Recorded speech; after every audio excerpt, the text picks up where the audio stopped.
Welcome to Start Talk. It is, of course, a remote edition today via video call. And I am your host, Sarah Imrie, and I'm happy to welcome our Start.ca CEO, Pete Rocca. Thanks for joining us today, Pete. Thanks, Sarah. So we are, of course, doing the episode remotely today as we are safely at home, working remotely and keeping our social distance during this unprecedented time of COVID-19. Pete, for our customers and our fans on social media, can you give us an update of how COVID-19 has affected Start.ca? Sure. I think it's impacted certainly everyone in the organization. We've had to relocate about 170 people over the course of a couple of days, which seems like months and months ago. But really, we were able to accomplish quite a feat in such a short period of time, something we would have thought would never have been possible before. So I think we're adapting well. There's certainly challenges of working at home, but for the most part, our spirits are up and we're business is running as usual as possible.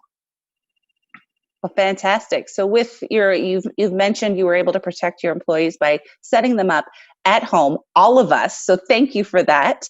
But will the employees working from home affect the customer service or support wait times at all? No, for the most part, not. Certainly during the transition period on I think it was the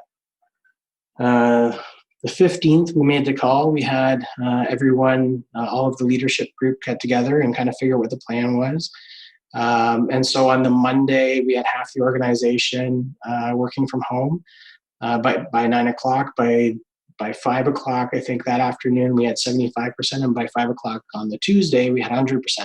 So during that transition, we certainly experienced, some delays on the phones getting answered, just as we had people in transition and people in motion, but we still answered every call that came in, and while it might have taken a little longer to get to it, we were able to get to them. In addition, I guess we continue to see call volumes a little bit higher than normal, but we've hired some new people and we're onboarding them, and we're excited to get them in part of our team here and answering calls. Fantastic. So there's been very little effect on our customers because they're still able to get the troubleshooting, there's questions answered for any of their internet needs, and sign up for internet if they're now working from home and need a little bit of an extra boost here and there, right? Yeah, absolutely. I think the biggest change would have been on technicians that needed to come out. So there has certainly been some challenges with safely getting technicians into customers' homes in order to do installations and service maintenance. So that has been an area of a little bit of a struggle, but for the most part, technicians are taking precautions, and we've got strict protocols in place to make sure that both the homeowners and the technicians are safe. So things are still moving. They're moving a little bit more slowly on any of the field work. And then on the fiber side was halted when the construction shut down.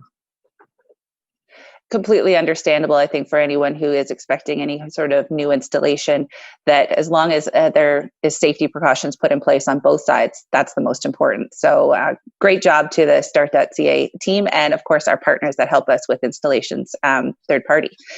So now with everyone being at home, I know that right now my kids are down on YouTube all day while I'm working and talking to you. How does that affect internet speeds? Is Start.ca throttling or doing anything in particular to handle the extra volume of customers online during this time? No, we're not doing any throttling. We made some significant investments to upgrade some of the capacity on our network when this hit. And we certainly did see daytime use just went through the roof, and our nighttime peaks increased a lot.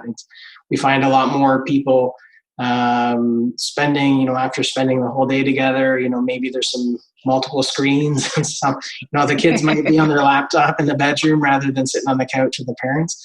And plus people are just not going and watching movies out in, or going to sporting events or their kids' recitals and stuff like that. So obviously that is keeping more people in the home, and which translates to more usage.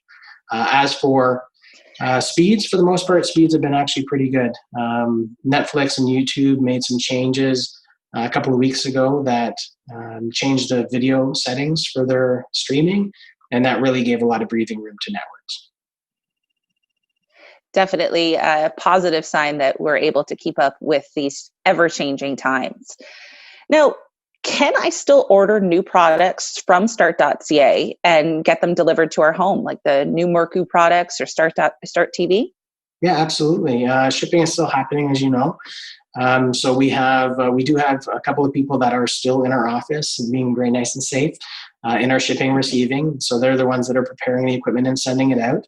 And then we have a couple of cleaners on our team as well that are in the office, making sure that the environment for those shippers and receivers is nice and safe as well. So yeah, our shipping and receiving is continuing. Again, things are a little bit slower. It might not be out the same day. It might be out the next day.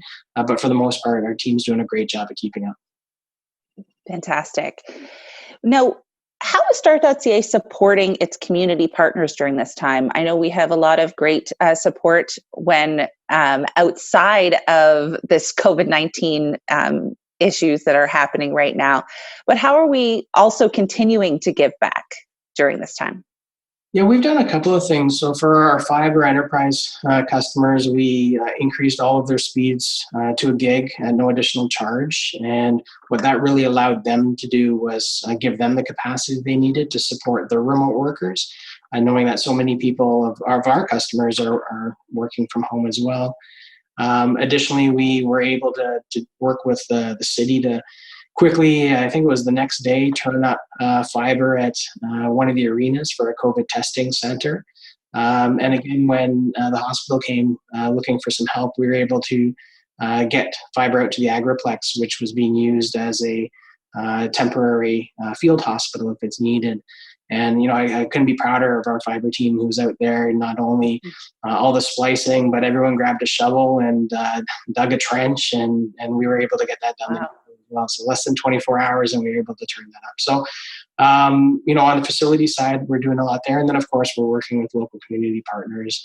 Fanshawe has a fundraiser that they're doing for students that have been displaced or don't have income in. And so, we're certainly partners and contribute to those types of activities as well.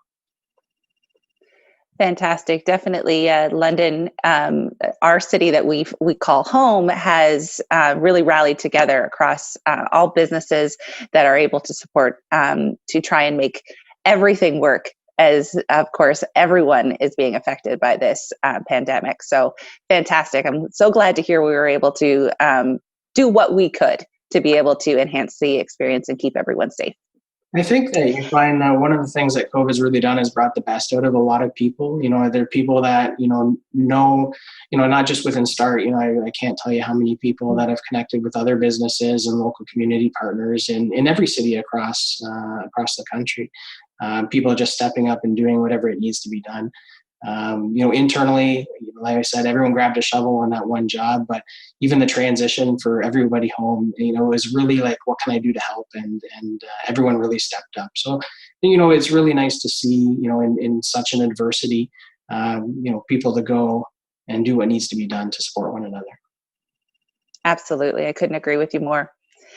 Now, we have we've been able to keep our business up and running, and it's continuing to grow with the internet being such an important element to everyone who's at home being able to continue on with their day-to-day lives.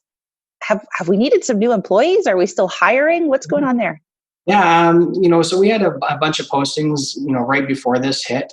And we, looked at how long is this going to impact us, and, where were people in kind of the recruitment process. And our team really, again, stepped up and figured out how to transform our hiring practice, our interview practice, to be able to support remote hiring. So we've onboarded, I think, 6 people last week or maybe 2 weeks ago, and I think there's another 4 that are coming on this week. And we still got positions, in many areas of the company, from development, QA, fiber side. Like there's lots of opportunities that we're still growing for.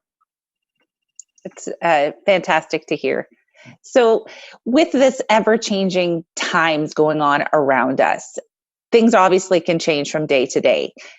Where can Start.ca customers find updates as COVID-19 continues? We'll continue to update through our blog and our social media platforms. So check us out on Facebook and Twitter. I'm sure that the links will make their way into the video here. And of course, Start Talk, we'll keep people updated through here as well. We've shown that we've been able to make it work even without our studio. So thanks so much for joining me today, Pete. I appreciate you taking time out of your busy schedule where we're trying to keep the company up and running from home. So it's good to see your face. Thanks, you too.